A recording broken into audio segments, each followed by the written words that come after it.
अहोवाद पिछले संवाद में आपको आत्म आंकलन के साथ पुनः छोड़कर गया था और धार्मिक दृष्टिकोण और वैज्ञानिक दृष्टिकोण पे बात करी थी। वैज्ञानिक से मेरा तात्पर्य किसी शोधी से नहीं है, किसी शोधकर्ता से नहीं है, किसी वैज्ञानिक से नहीं है। वैज्ञानिक से मेरा तात्पर्य उससे था जिनके जीवन में बुद्धि की प्रधानता देखने को मिलती है, जो बौद्धिक रूप से इस संसार को देख रहे हैं। और धार्मिक से मेरा दृष्टिकोण ये था जिनकी खुद की कोई धार्मिक दृष्टि नहीं है। ये कैसा धर्म है तुम्हारा? आरती होगी तो सभी पूजा करने लगेंगे। 6 बजे का आरती का वक्त होता है तुम्हारा।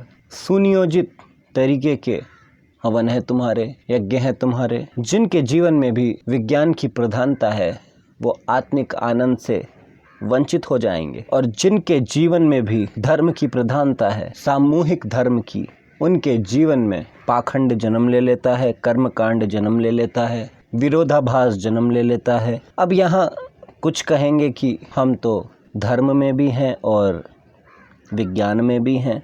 उनकी स्थिति तो और बुरी है, उनकी अपनी कोई दृष्टि नहीं है। उनका तो वही हाल है कि 6 बजे आरती करेंगे, रात होते ही मदिरा पिएंगे, मांसाहार करेंगे, व्यभिचार करेंगे। कहीं भी कोई भी सांसारिक दृष्टिकोण से परम सत्य को नहीं जाना जा सकता।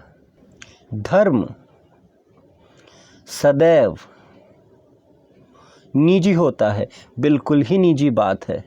इतनी निजी बात है कि शायद एक पति और पत्नी के संबंध से ज़्यादा निजी बात है। धर्म को खुद धर्म हुए बिना जाना ही नहीं जा सकता। सारी पूजाएं, यज्ञ, हवन सब व्यर्थ हैं जब तक खुद की आहुति ही नहीं दी। 6 बजे जो आरती करते हैं और 7 बजे जो फिर से धारावाहिक लगाकर बैठ जाते हैं, जो फिर से हाथों में इंस्टाग्राम और फेसबुक लेकर बैठ जाते हैं, दिन में पूजा से ज़्यादा मन का फैलाव है। अगर कोई व्यक्ति दिन में आधी घंटा या 1 घंटा पूजा करता हो और 8 घंटे फ़ोन चलाता हो, धारावाहिक देखता हो, और फिर मैं उसे धार्मिक ना कहूँ तो उसे परेशानी हो जाती। मैं निजी बात करूँगा तो फिर कभी वो अपना धर्म को स्टेटस नहीं बना सकेगा, फिर कभी पोस्ट ना कर सकेगा गोइंग टू वृंदावन, फिर कभी इंस्टाग्राम के किसी पोस्ट पर भगवान के साथ फोटो साझा ना कर सकेगा। और जो वैज्ञानिक बुद्धि से चल रहा है वो बौद्धिक लोक में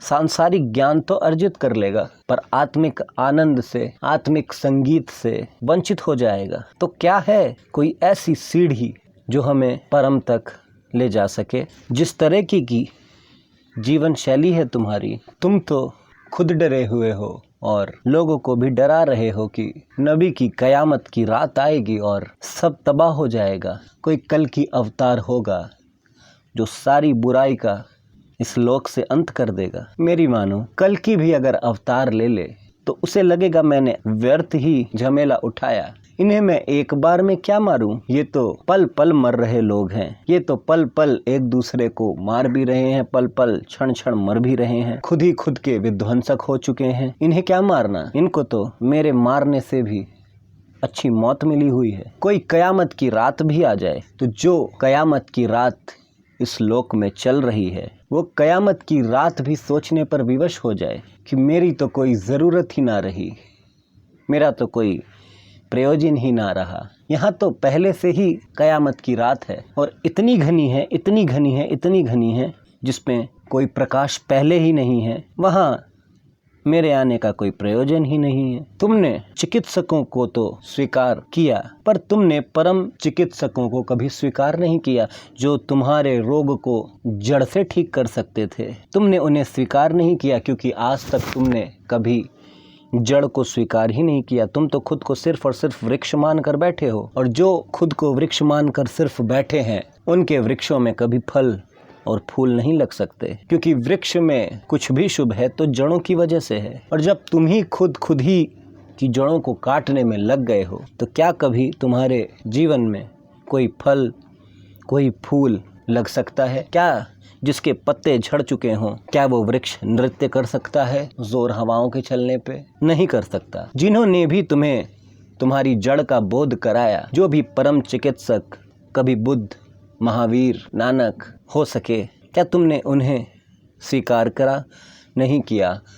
तुमने बुद्ध को पत्थर मारे, महावीर के कानों में कीलें डाली, जीसस को सूली चढ़ा दी। तुमने परम चिकित्सकों को कभी स्वीकार ही नहीं किया। इसीलिए आज परम चिकित्सक का मिलना उतना ही दुर्लभ है जितनी ये आस कि तुम्हारे सारे रोग ठीक हो जाएंगे। तुम्हारा तो धर्म भी भय से निर्मित है। तुम्हें लगता है कि अगर धर्म से, सामूहिक धर्म से दूर गए तो हम मोक्ष ना पा सकेंगे, मरने के बाद स्वर्ग ना पा सकेंगे, मुक्ति ना होगी। जीते जी ही अगर मोक्ष को उपलब्ध ना हो सके तो इसकी कोई संभावना नहीं कि मरने के बाद हो जाओगे। अगर मरने के बाद ही परमात्मा से मिलन हो सकता तो कभी कृष्ण, कभी राम, कभी मोहम्मद इस धरती पर न आए होते। मैं कहीं से भी तुम्हारी धार्मिक संस्कृति का विरोधी नहीं हूँ। धार्मिक संस्कृति तो परम सत्य का एक अंग हो सकती है, लेकिन वही बात खत्म नहीं हो जाती। तुमने कभी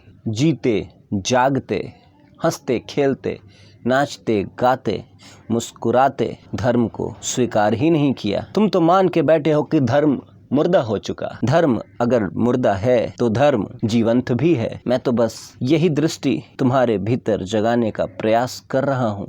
और धर्म को बिना धर्म हुए जाना नहीं जा सकता। धर्म को वैज्ञानिक बुद्धि से जाना और समझा नहीं जा सकता। धर्म को तो प्राप्त होने के लिए जीवन में जीवंत धर्म उतारना पड़े। धर्म की तो नींव ही सारी तुम्हारी भय की है।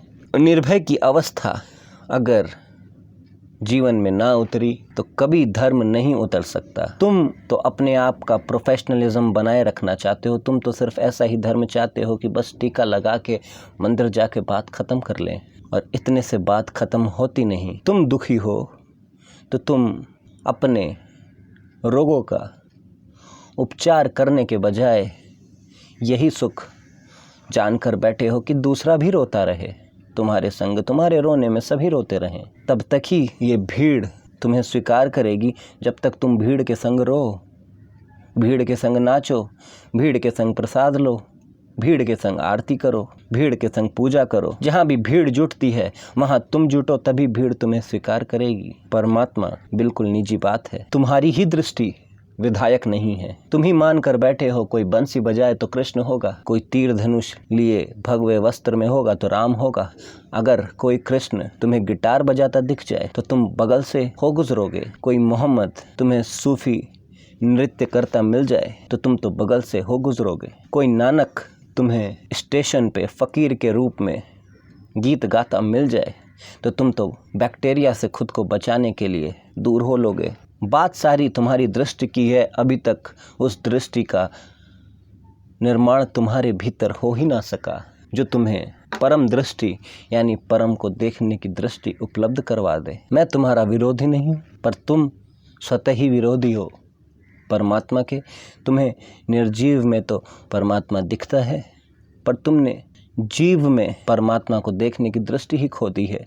और मैं तुमसे कहता हूँ, अगर निर्जीव में परमात्मा है तो जीव में भी परमात्मा है, और जीवंत में तो परमात्मा ही परमात्मा है, क्योंकि वो अभी जीवंत है, वर्तमान है। और जो वर्तमान है उसे ही मैं परम सत्य कहता हूँ। तुमने तो नए परमात्मा के इस लोक में आने की संभावना को ही अस्वीकार कर दिया।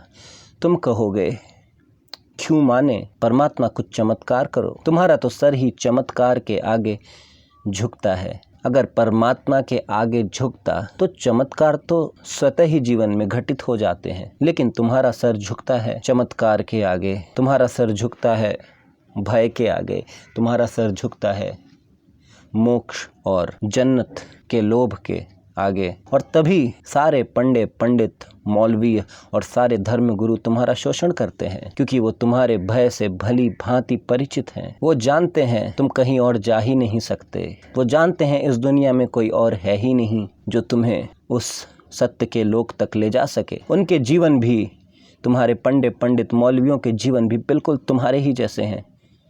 वो तो मंदिरों में आने के बाद वो एक पाखंड जीवन का प्रक्षेपण तुम्हारे सामने करते हैं, जिससे तुम आत्मग्लानि से भर जाते हो। वो तो तुम्हें अपराध भाव, आत्मग्लानि, पाप का डर दे देके और जिहाद के नाम पर अपनी वहशियत, अपनी आवश्यकता तुम्हें दे देते हैं, और जहाँ तुम्हारी कमज़ोरी वही बुराई की ताकत हो जाती। जहाँ जहाँ तुम्हारा भय है वहीं से तुम्हें गुलाम बनाया जा सकता है।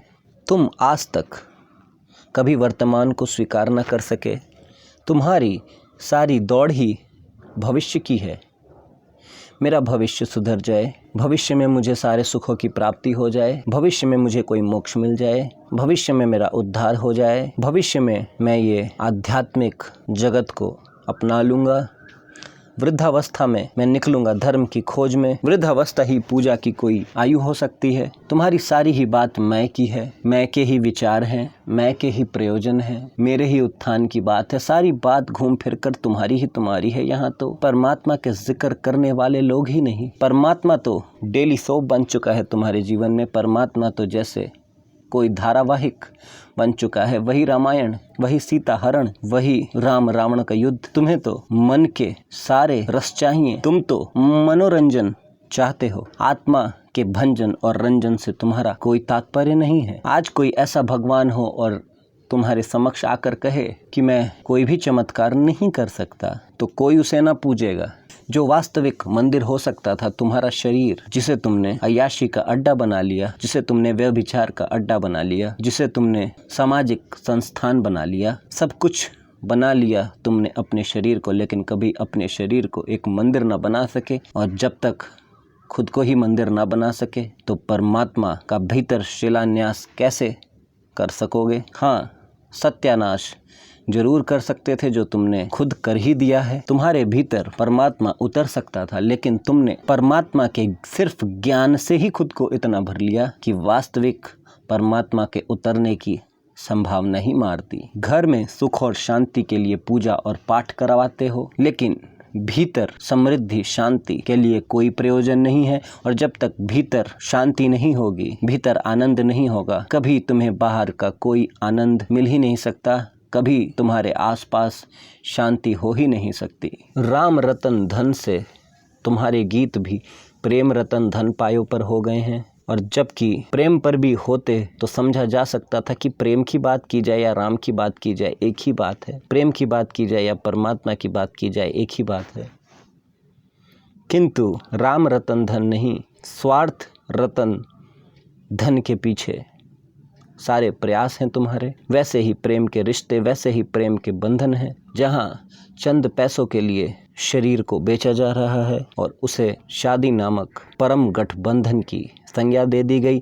प्रेम तो सदैव मुक्त करता है, प्रेम गुलामी का नाम ही नहीं है। अगर मुझे किसी पंछी से वास्तविक रूप से प्रेम है तो मैं उसे पिंजरे में कैद ही नहीं कर सकता। मैं तो उसे अनंत आकाश की ओर उड़ा दूंगा। पर तुमने पंछियों को भी इतना मूढ़ बना दिया है कि उन्हें पिंजरा ही अपना घर लगने लगा है, और तुम समझते हो कि ये तो पंछी बार बार उड़कर आ जाता है मेरे ही पास, ये तो मुझसे प्रेम करता है।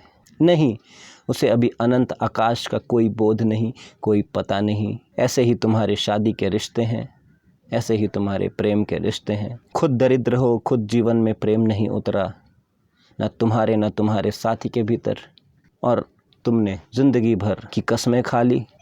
विकृत इच्छाओं का, विकृत कल्पनाओं का, महत्वाकांक्षाओं का संबंध है, और इस संबंध से फिर से कोई विराट चेतना जन्म लेगी ऐसा प्रतीत होता नहीं। जैसे संबंध होते हैं वैसे ही उनके परिणाम होते हैं। आध्यात्मिक बहेलियों ने राम और मोहम्मद के नाम पर दाने डाल डाल कर तुम्हें मंदिर मस्जिद रूपी पिंजरों में कैद कर दिया। जब मैं कहता हूँ मेरे शिष्य हो जाओ तो तुम कहोगे आप भी तो यही कर रहे हैं, आप भी तो राम का दाना ही डाल रहे हैं, आप भी तो हमें फंसा ही रहे हैं, वरना क्या गुरु क्या शिष्य। हाँ, मैं तुमसे कहता हूँ मैं तुम्हें फंसा ही रहा हूँ, पर यह बिल्कुल क्षणिक बात है। अगर तोते को पिंजरे से निकालना हो तो दोनों हाथों से उसे जकड़ना ही पड़ेगा, पकड़ना ही पड़ेगा।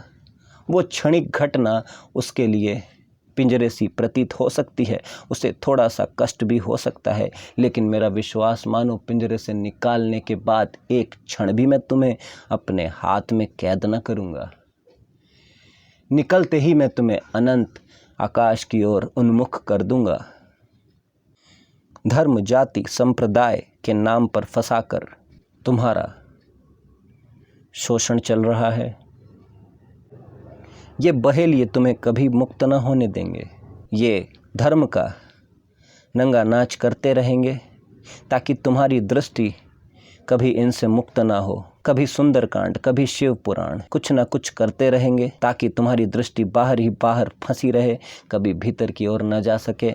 ना मैं पुराण का विरोधी हूँ, ना मैं सत्यनारायण की कथा का विरोधी हूँ। भीतर जाते तो शायद सत्यनारायण की जीवंत कथा तुम्हारे मुख से ही फूट पड़ती, शायद परम भाव से फूट पड़ती। आज तुम कथा में तो बैठे होते हो, मस्जिदों में तो बैठे होते हो, पर तुम्हारे भीतर सब कुछ वैसा ही होता है। वही चिंता, वही संताप, वही पीड़ा, वही व्यभिचार। मंदिर में कौन सी स्त्री आई है, कौन सा पुरुष आया है, कौन पैसे वाला आया है, कौन गरीब आया है, अमीर आया है, कैसा श्रृंगार हुआ है, कैसी साड़ी पहनी है किसी ने, कैसे वस्त्र पहने हैं। मस्जिदों में जाते वक्त भी भीतर वही 72 हूरें नाच रही होती हैं और तुम उनसे डर डर के और नीचे सर झुकाए फिरते हो, और जो नहीं डरते वो उसकी चाह में सिर झुकाए पड़ते हैं। सब कुछ वैसा ही है जैसा बाहर है। तुम्हारे पूरे प्राणों से, तुम्हारे रोए रोए से जब तक धर्म की उत्पत्ति ना होगी, जब तक मज़हब की उत्पत्ति ना होगी, तब तक तुम्हारे सारे प्रयास दो कौड़ी के हैं। ये बहेलिए तुम्हें भीड़ से अलग ना होने देंगे। भीड़ में ही, भेड़ की भीड़ में ही तुम्हें जमा करते रहेंगे, जहां तुम्हारी बोटी बोटी ये दिन दिन खाएंगे। तुम शेर हो,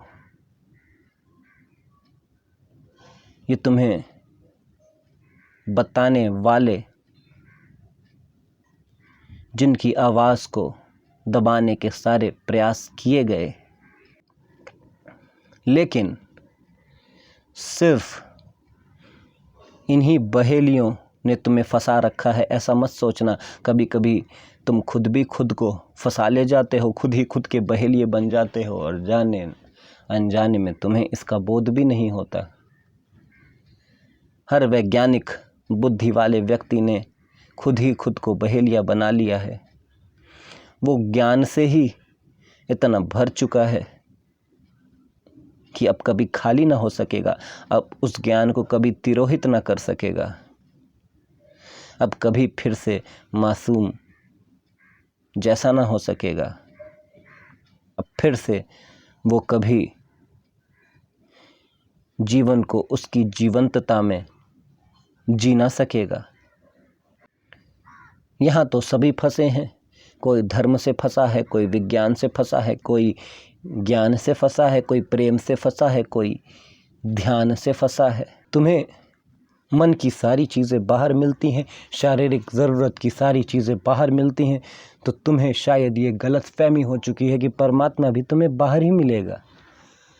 आज तक किसी बाहर खोजने वाले को कभी परमात्मा मिला नहीं, और वो व्यक्ति विशेष कभी खाली हाथ लौटा नहीं, बिना परमात्मा के लौटा नहीं जो भीतर गया।